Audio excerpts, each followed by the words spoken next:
할렐루야. 오늘은 시가서의 마지막 책 아가서를 공부하도록 하겠습니다. 히브리 성경에는요 5개의 두루마리로 되어 있어요. 유대인들은 명절 때마다 한 권씩 이 책을 읽었다고, 그렇게 읽혀졌다고 전해지고 있습니다. 6월절에는 무슨 책을 읽었을까 보니까 아가서를 읽었더라고요. 그리고 오순절에는 루기를 읽었고요. 아비벌 제9일에는요 애가를 읽었어요. 왜냐하면 그날은 아비벌 제9일이라는 거는 예루살렘 파괴일이거든요. 그리고 장막절에는 전도서를 읽었다고 합니다.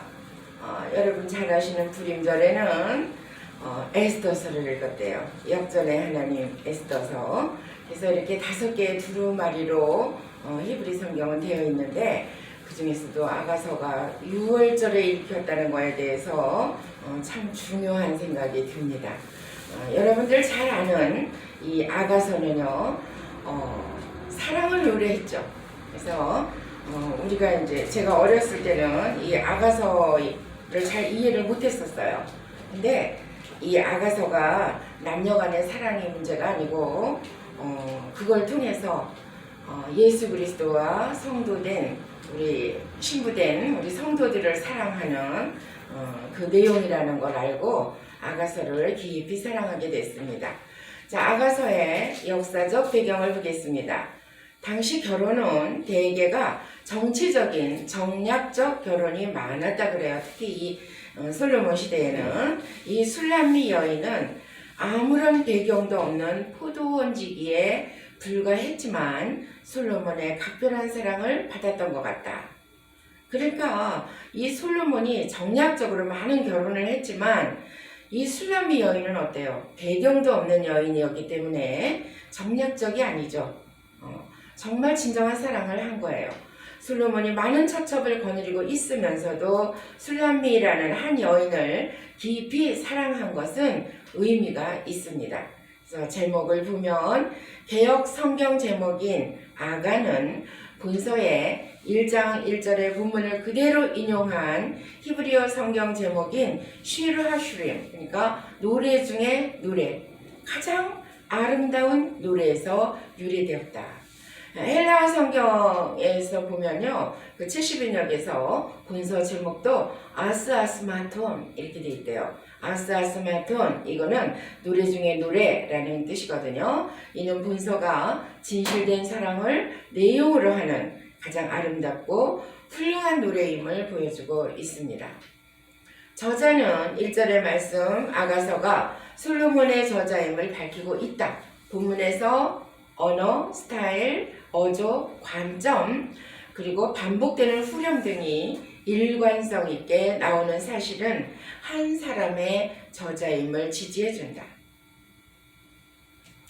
연대는 본서는 활달한 문체와 애정에 대한 섬세한 묘사로 보아 솔로몬이 왕으로 등극한 초기, 또한 솔로몬 시대의 절정기였던 BC 965년경에 기록된 것으로 추정된다. 그러니까 언제예요? 솔로몬이 변질되기 이전이에요.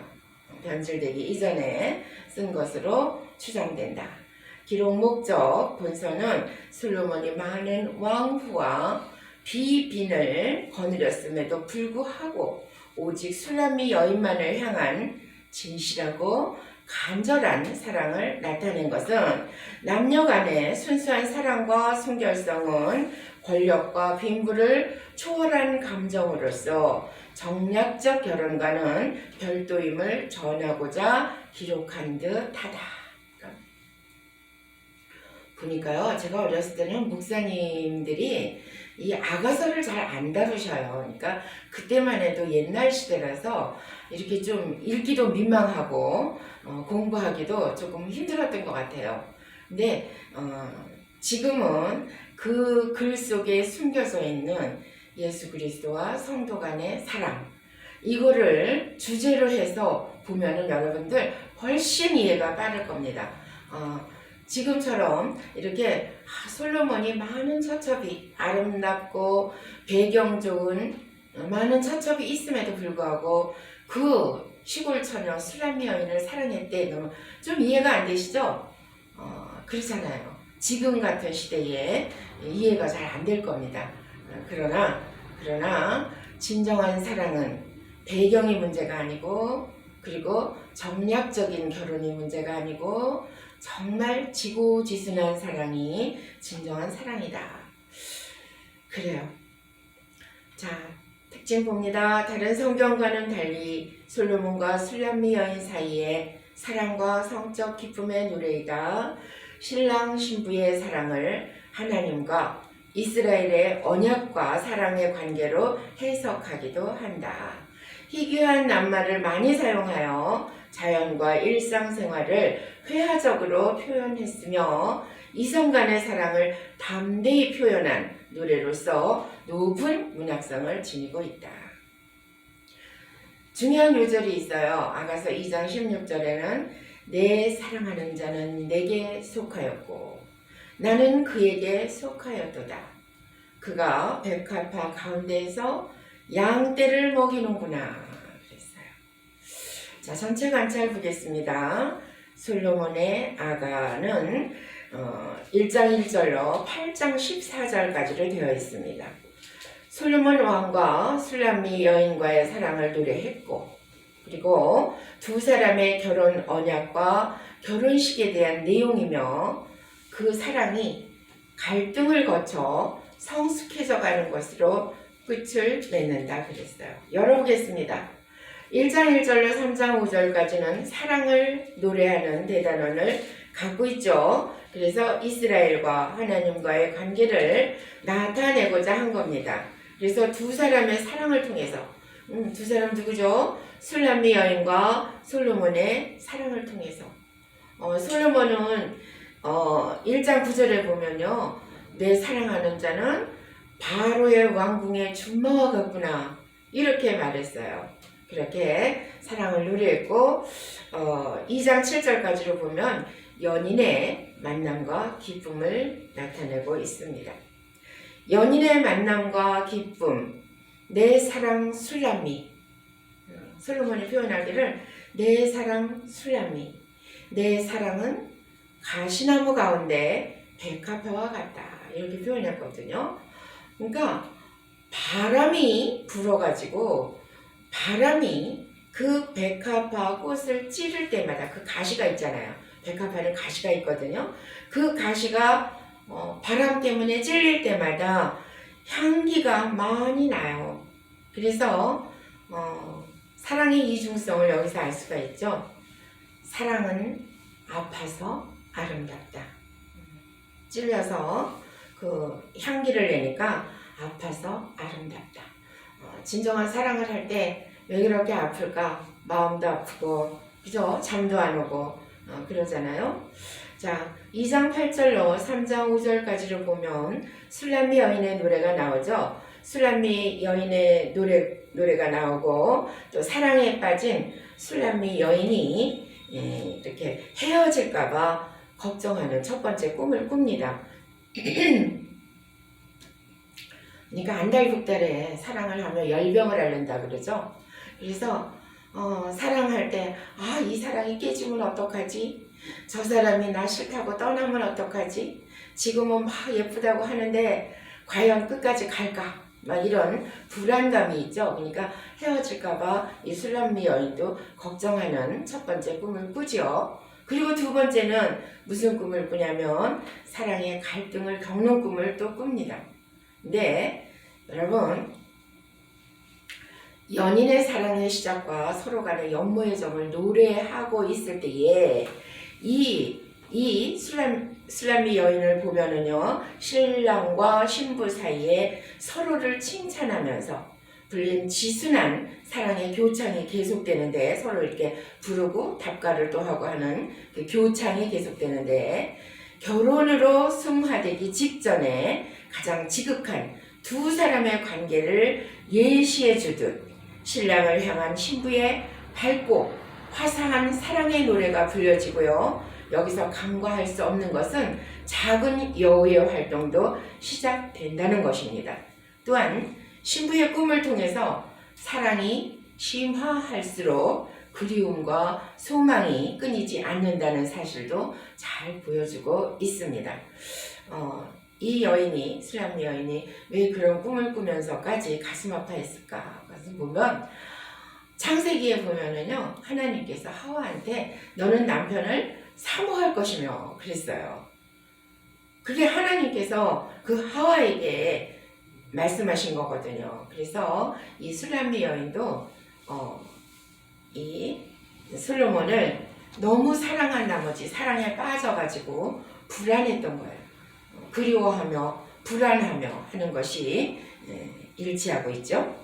그리고 여기 보면은 작은 여우의 활동도 시작해요. 둘이 만나 사랑하는데 그 포도원을 허는 작은 여우를 조심하래. 조심하래. 그 작은 여우의 활동은 왜 시작됐을까?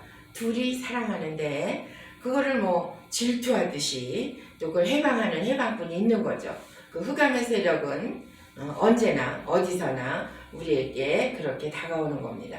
그래서 포도나무이신 그리스도에게 접붙임되어서 성도가 이제 막 신앙의 결실을 맺기 위해서 꽃을 피울 즈음에 그 결실을 막는 악한 대적들을 상징하고 있습니다. 악한 대적들. 그러니까 그 꽃을 피우면 꽃이 만개하면 어떻게 되죠? 꽃이 만개하면 그 꽃이 떨어지면 이제 열매가 맺히잖아요. 그 결실을 막는 악한 대적들이 바로 포도원을 허는 작은 여우인 겁니다. 그것은 두려움, 불신, 교만, 나태, 죄, 그리고 이기심과 무관심, 그리고 미혹해하는 사탄으로 나타나고 있습니다. 자, 그리고 두 번째는 이제 결혼을 해요. 이거 결혼하기 전에 여러분, 이 아가서를 통해서 성도를 향한 그리스도의 사랑을 볼 수 있다 그랬죠. 참 희한하게도 주변에서 보면은요, 저 역시도 마찬가지지만 어느 날 하나님의 부르심을 받을 때에 이제는 네 뜻대로 네가 네 마음대로 네가 정하고 살았지만 이제는 내가 너를 인도할 것이다. 어느 날 저에게 그렇게 말씀하셨거든요. 그때부터 이제 사로잡히기 시작한 거예요. 그럼에도 불구하고 현실적으로 종이 될 수 없다고 저는 부인했어요. 근데 주변의 목사님들도 이렇게 간증할 때 보면 늘 이 아가서 말씀을 받았다는 얘기를 종종 들었거든요. 저 역시도 어떤 목사님이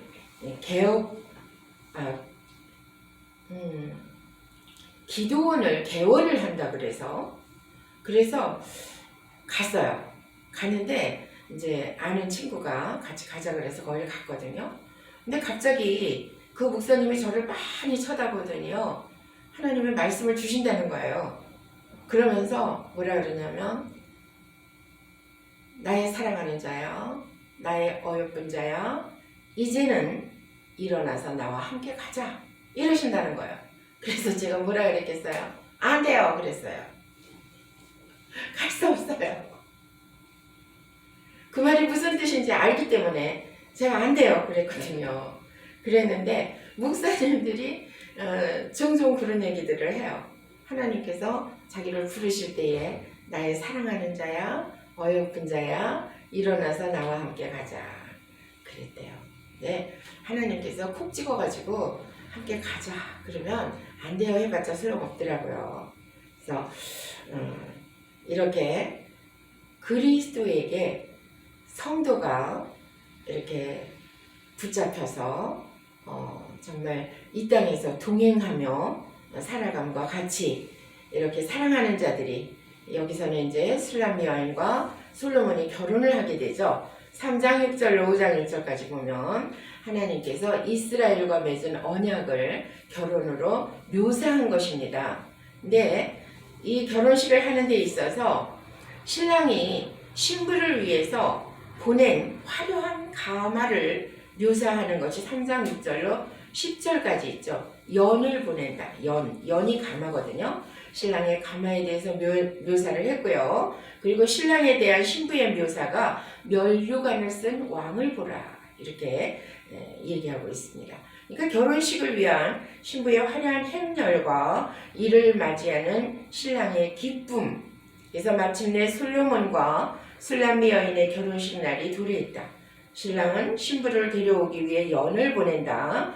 이 가마는 온갖 보석과 향품으로 아름답게 장식되어 있는데 이는 사랑하는 자에게 최고의 것을 베풀고 싶은 신랑의 사랑 표현이다. 그러니까 그렇잖아요. 이렇게 사랑하는 자기 여인에게 뭐든지 막 이렇게 무엇을 사주고 싶어서 어떤 사람들은 그러더라고요.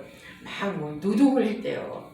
직업이 변변치 않았는데 일용직 노동을 막 위험을 무릅쓰고 며칠 동안 일해가지고 그 노임을 받아서 반지를 사주고 목걸이를 사주고 그런 것들을 볼 수 있거든요. 근데 그런 것처럼 그 최고의 것을 베풀고 싶은 신랑의 사랑 표현입니다. 신부는 거친 들을 거쳐야 신랑에게 갈 수 있으나 신랑이 보내준 호위 군사들이 있음을 잊지 말아야 할 것이다. 그러니까 신부가 신랑한테 가는 데 있어서는 신랑과 신부가 만나는 데 있어서는 거친 들을 거쳐야 신랑에게 갈 수 있다는 거예요.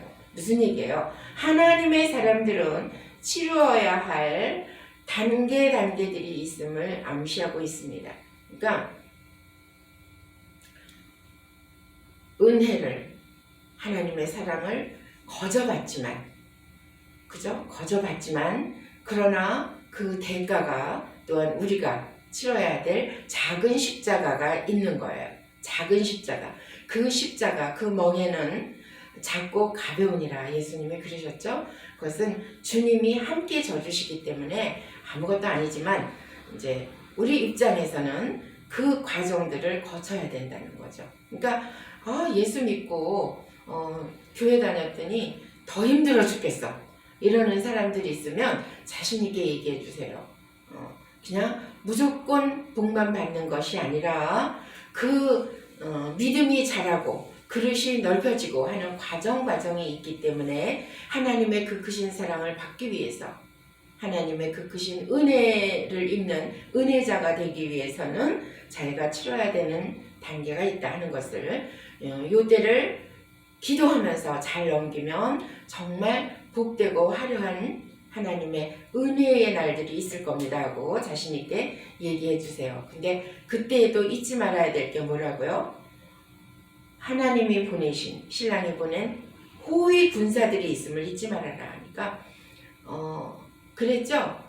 게하시하고 구약에 보면 게하시하고 엘리사가 사마리아 성에 갇혔을 때에 게하시가 이제 우리가 죽게 됐다고 그러니까 게하시의 눈을 밝혀주잖아요. 그러니까 선지자가 기도해서 눈이 밝은 영안이 열려지니까 12영이나 더 되는 천군 천사가 자기들을 보호하고 있더라 하는 것을 깨닫게 되잖아요. 그러니까는 이때에도 하늘 군사들이 보호하고 있다. 그러니까 이러다가 나 죽겠다 그런 말 하지 말고 꿋꿋이 주의 이름으로 승리하시기 바랍니다.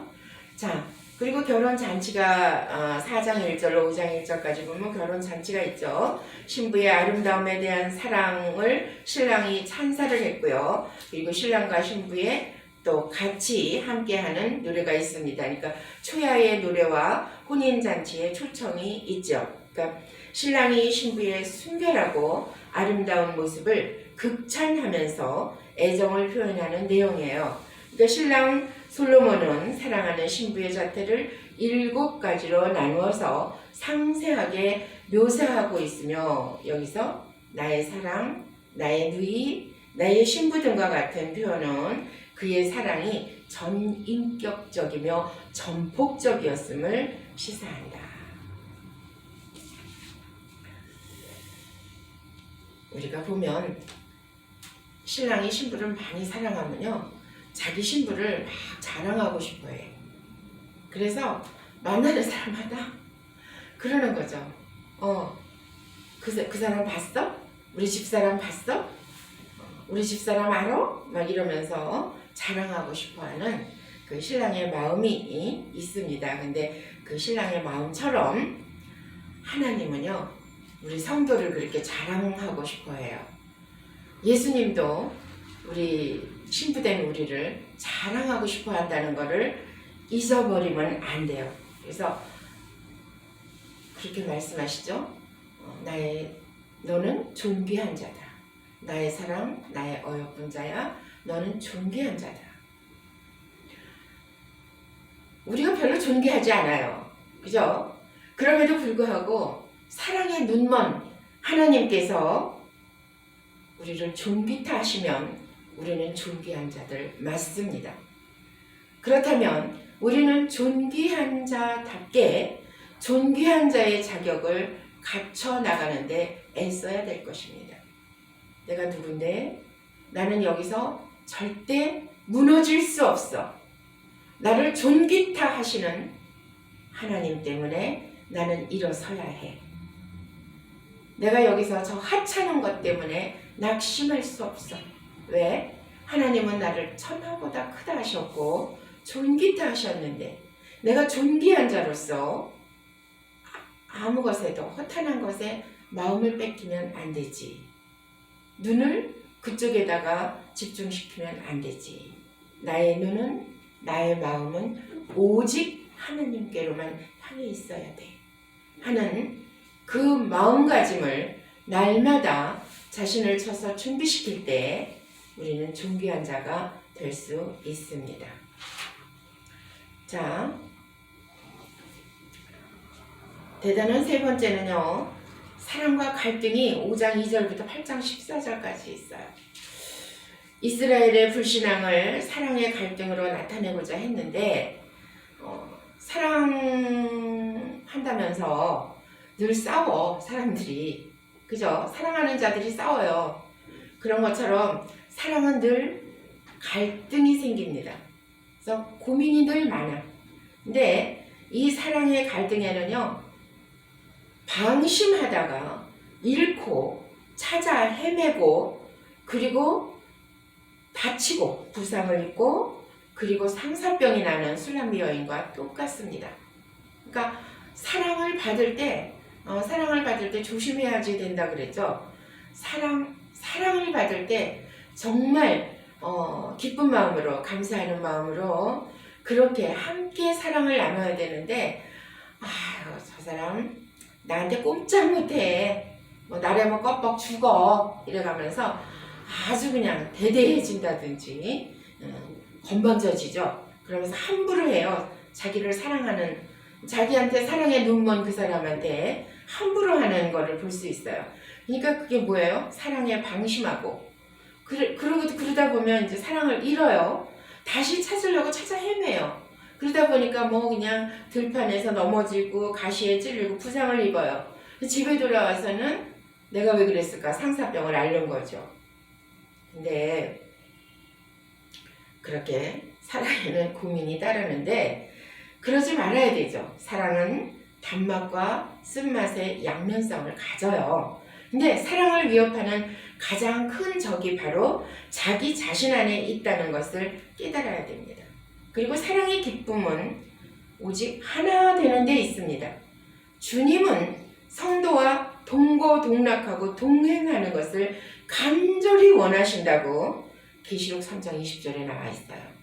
그런 것처럼 주님이 나와 함께 하시고 싶어 하는 것처럼 사랑하는 자들은 서로의 사랑을 정말 귀하게 여기고 동거동락하며 함께 하는 것이 사랑의 기쁨을 누리는 것입니다.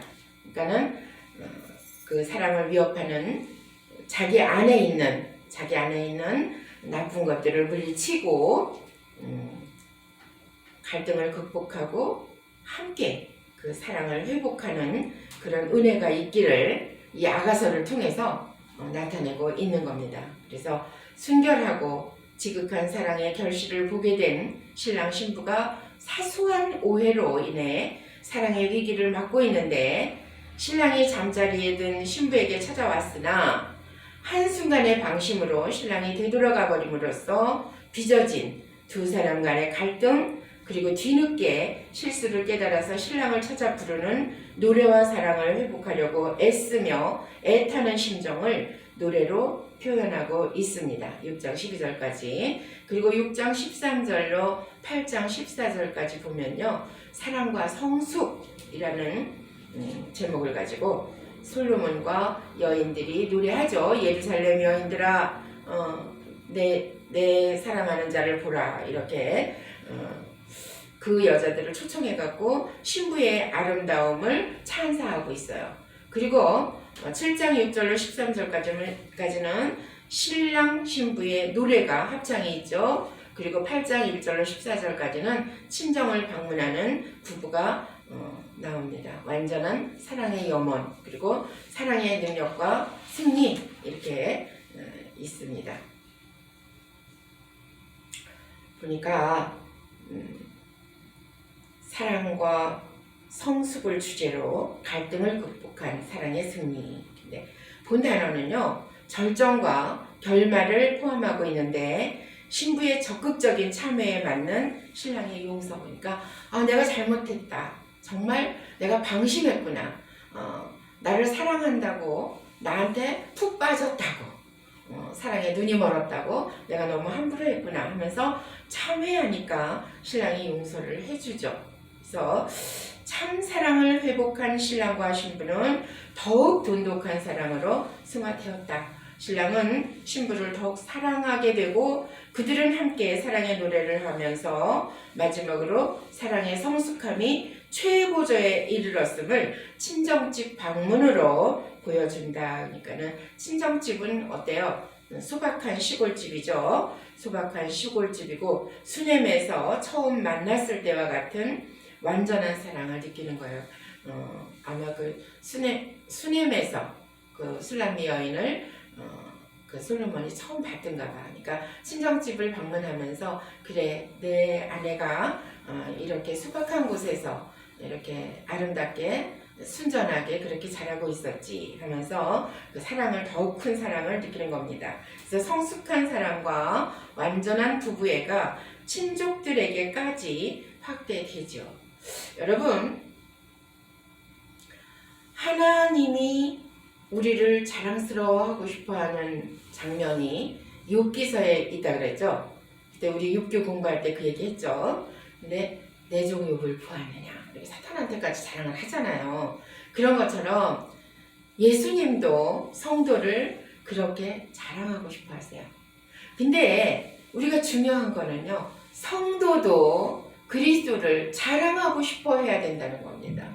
늘 부끄러워하고, 내가 예수 믿는 사람이라는 거, 내가 예수의 사람이라는 거, 하나님의 종이라는 것을 부끄러워하면 안 됩니다.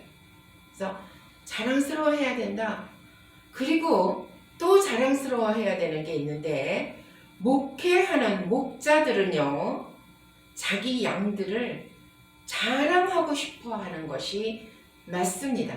그래서 어디 가면 자기 간증하면서 늘 뭘 해요? 자기 성도 자랑해요.